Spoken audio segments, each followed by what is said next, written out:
ஒரு கின்னி beagle dog female dog குட்டி போட முடியாமல் பழனியிலேருந்து திண்டுக்கல் லைக்கா பெட் ஹாஸ்பிட்டல் கொண்டு வந்திருந்தாங்க. ஸோ அதை எக்ஸாமின் பண்ணி பார்க்குறப்ப ஹிஸ்ட்ரி கேட்குறப்ப 2 குட்டி இறந்த குட்டி போட்டிருந்தது. அப்புறம் ஸ்கேன் பண்ணி பார்க்குறப்ப பார்த்தா ஒரு குட்டி 2 குட்டியோ லைவாக இருந்தது, ஒரு குட்டி இறந்துருந்தது. டெம்பரேச்சர் கொஞ்சம் ரைஸாக இருந்ததுனால கொஞ்சம் டவுட்டாக இருந்தது, மேபி இது வந்து யூட்ரைன் ரப்ச்சராக இருக்குமோ அப்படின்னு சொல்லிட்டு சரி ஆப்ரேஷன் பண்ணிடலான்ட்டு ஆப்ரேஷன் பண்ணி குட்டி எடுக்கிறப்ப பார்த்தா ஒரு இறந்த குட்டி வந்து பேக்கோட யூட்ரைன் ரப்ச்சர் ஆகி வெளியில் இருந்தது.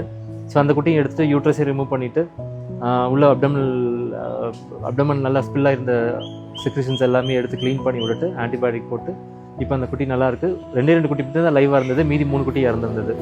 என்ன சொல்ல வரேன்னா, ஒரு டாக் வந்து ஒரு சிவியர் ஸ்ட்ரைனிங் இருந்தது அப்படின்னா ரொம்ப கேர்ஃபுல்லாக இருக்கணும். ரொம்ப சிவியர் ஸ்ட்ரைனிங் வந்து குட்டி போடலை அப்படின்னா ரொம்ப கேர்ஃபுல்லாக இருக்கணும். அப்போ தான் யூட்ரைன் ரப்ச்சர் ஆகிறதுக்கு சான்சஸ் இருக்குது. மைல்டான ஸ்ட்ரெயின் 2 மணி நேரம் 3 மணி நேரம் 6 மணி நேரம் ஆனால் கூட ஒன்றும் தெரியாது. பட் ரொம்ப சிவியரான ஸ்ட்ரைனிங்காக இருந்தது அப்படின்னா maximum 1/2 hour to 1 hour delivery ஆகணும். டெலிவரி ஆகலை அப்படின்னா குட்டியை கண்டிப்பாக சிசேரியன் பண்ணி தான் எடுக்கணும்.